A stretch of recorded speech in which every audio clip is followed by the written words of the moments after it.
Hello, everyone. Welcome to Everything Arsenal. And this is your latest news. A lot to get into today, including some, let's say, crazy transfer news. Could it actually happen? Could Mbappe end up at Arsenal right off the bat? I don't think Mbappe will come. Okay, let me not say it like that. I think Mbappe will go to Real Madrid. But if he doesn't go to Real Madrid, could we be next? I'll be giving you my thoughts on that one. We'll also be talking about the latest in terms of injury updates and also a potential exit in terms of our coaching staff. Will that be terrible for us and for Mikel Arteta as well, because it's someone who's been really, really important in our team. So let's get into all that. Let's start with Kylian Mbappe. So David Ornstein broke the news, and this is what he had to say about it. Breaking: Kylian Mbappe has communicated decision to leave PSG this summer. Terms yet to be fully agreed. PSG plus 25-year-old will communicate when finalized in coming months. Will save club 200 million per year, and they will focus on youth. Now, as I said, right off the bat, I do think he will go to Real Madrid.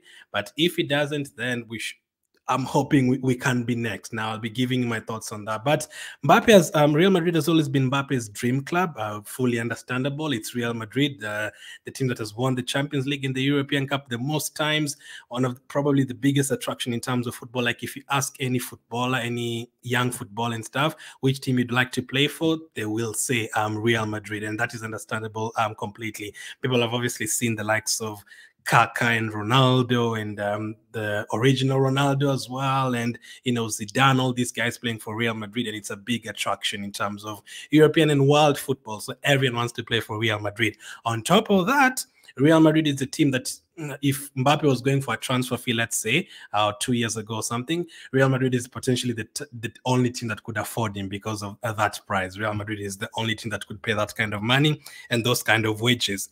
Even in terms of competing with Saudi Arabia, Real Madrid probably can, because they have the money. They have the money. So they are the only team that can really do that. But what if, so that is understandable. Him going to Real Madrid, you'd have to say 90% he'd go to Real Madrid. But what if he doesn't go to Real Madrid? What if Real Madrid decides to sign someone else? So their financial capability this year or something does not allow them to get Kylian Mbappe, or Kylian Mbappe just simply says, listen, I've changed my mind. I don't want to go to Real Madrid. I want to go to a different team.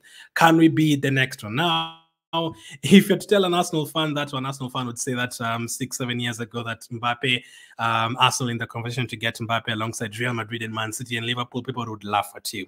We were nowhere near that. Like, in terms of big transfers, I'd say we were like 15th. Like, a player would probably choose Man United ahead of us, choose Chelsea, choose Bayern, Barcelona, Real Madrid, PSG.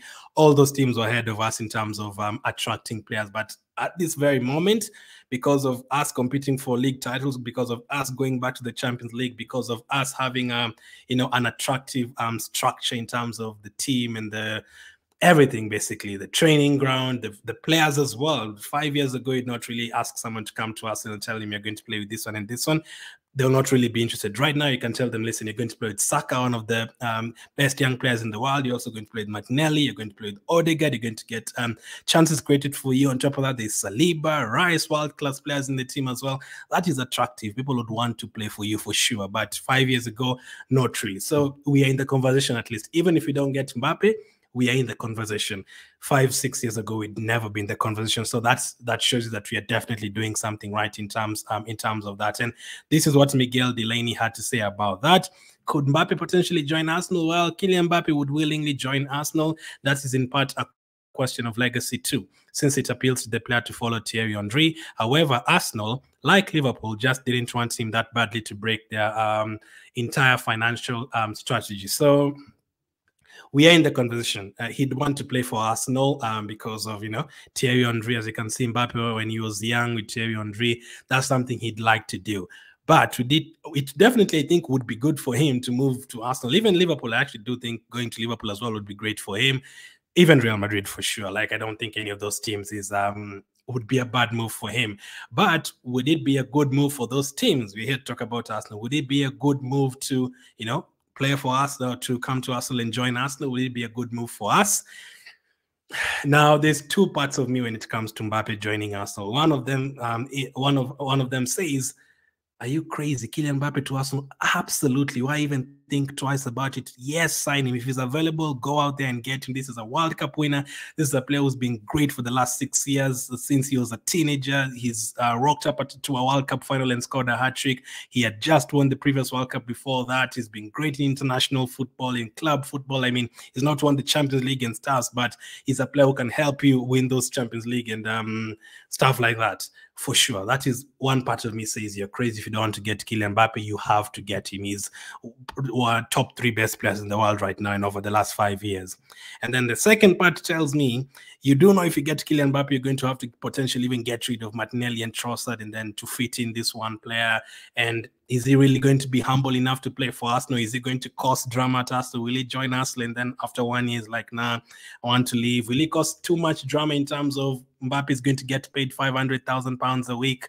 And Saka, how does Saka feel about that? How does Martinelli feel about that? Will Mbappe come to Arsenal and say, listen, I want to play every single day. I don't care about this Martinellis and Trossards and being rotated. I have to play every single day. Financially, will he cause us to, have to move things around for him in terms of getting rid of 3-4 players, in terms of changing the wage structure potentially? Will it affect all that? Potentially. So there's two parts of me that when it comes to the Mbappe debate. Now, I'm leaning more towards the first one, which is, listen, you're crazy. Mbappe is available. You have to get him. You don't have to think about it twice.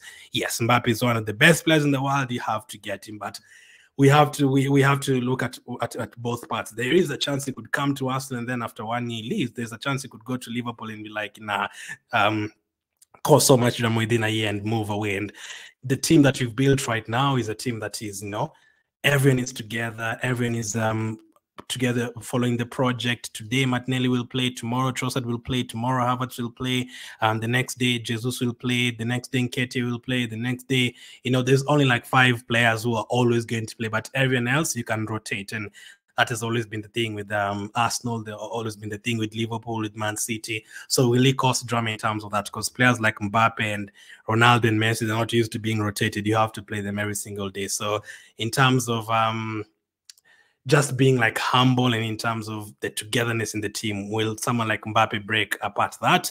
Potentially, but I'd still take him at Arsenal, especially if, let's say, he says, okay, I'm going to take 350,000 a week, 400,000 a week, then he potentially get him. But with all that said, I still think he is going to go to Real Madrid.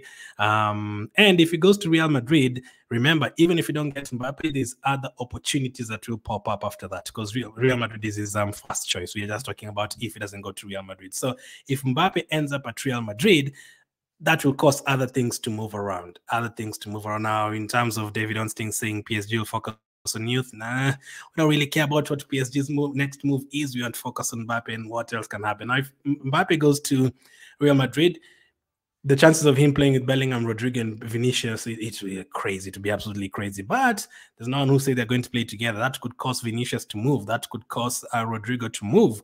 That could cause another player to move in that team. Who knows? Tchouaméni, maybe they'll need the money. Maybe they'll need to move around Tchouaméni or Camavinga. The last couple of years, we've been able to get players from Real Madrid, Ceballos, and recently we've been able to get Odegaard as well, who's been really, really good for us. So can we put ourselves in the mix? If they get Mbappe, we also make sure we get something else from the deal. That would be great. So, and that is something I do think we can do for sure. When people move around like that, you make sure you get something for yourself as well. So let's see how that one develops. But would you take Mbappe at Arsenal 100%, even if they said, listen, we're going to get Mbappe and you're going to get rid of Martinelli and Trossard and Smith, all 3 of them just to get Mbappe? Would you go for someone like Mbappe? Let me know. I mean, I'm not sure about the finances. Maybe you don't have to do all that. Maybe we just need to get rid of like 2 players just to make space on for the wage structure, not like 2 important players in the team. Who knows? If that's the case, then you definitely get someone like Kylian Mbappe. And listen, you try and humble him and stuff like that. And if that works, imagine Mbappe, Saka, and Martinelli. But if it doesn't work out, let's get the next person in the deal. Next up, let's talk about the coaching situation. Now, if Mbappe ends up at Arsenal, will he be coached by Arteta and his assistant coach, or will Arteta's assistant coach be gone? Well, according to the latest news on our assistant coach, it is understood that Norwich, whose sporting director Ben Napa was the loan manager at Arsenal before moving in November, are interested in offering Mikel Arteta's assistant Carlos Cuesta the manager's post at the end of the season. Wow, that is absolutely crazy. Let's go to the next piece of news in terms of that. 28-year-old Carlos Cuesta could be tempted by an opportunity to take his first senior role, but is only likely to consider an approach when the season is completed. Several other championship sides are also thought to have shown an interest in Cuesta taking over in the summer, although Arsenal are believed to be determined to resist any approaches. Now, first of all, I am really flattered.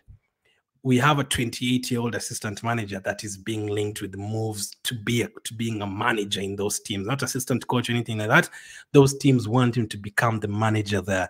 That shows you how good he is. Now, I'm a firm believer of, listen, change is welcome anytime, but most of the times, if it's working, as they say, don't switch around things. If it's working, I like things remaining the same. And I wanted Arteta to remain there. I want Edu to remain there. I want Cuesta to remain there. I want Nikolayova, set piece coach, to remain there as well, especially when he does this kind of work.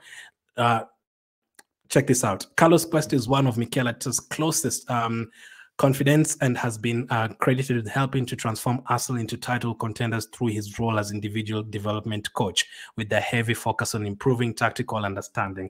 That is according to The Guardian. Now, we always see the manager and the players and, the usual. We don't really see the sporting director. We don't really see the assistant coach and the set piece coach and all that. But recently we've been able to see all that because of the good work that they're doing, the involvement that the way they're getting involved in the team. Like Declan Rice also said, like, he speaks to the assistant coach and the development coaches and stuff, and all of them are very, like, absolutely incredible, according to Declan Rice. And it shows you, if teams like that want him, it's absolutely crazy. Now, I don't want him to leave at all. Like, I think whatever we are building, we already lost one of the assistant coaches last season.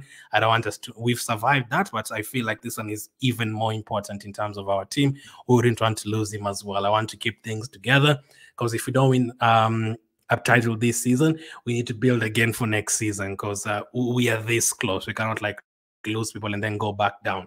We need to stay on the level. The aim was you get a title this year, but if you don't, you still compete for it. You don't, like, drop down to 4th or 5th. So if you still compete for it and you finish like 1-2 points behind Man City, then you go again next season until you get it. You have to just keep on going and going, make a change, add someone to the team, add maybe next time, if we, let's say we reach the semi-final of the Champions League and you finish 2 points behind Man City in the title race, we'll know we are very close. Go and get a striker this summer and maybe another player, and then go for it again. I don't like changing things around, but at the end of the day, it's a personal decision on Carlos if he wants to stay at Arsenal and try and help Arteta, or does he want to move to the next step already and coach a team by himself. But let's see what happens with that. I'd want him to stay at Arsenal though. What about the injury news? Fabio Vieira, what's the latest on him? Well, according to reports, Fabio Vieira is finally close to returning after undergoing surgery in November.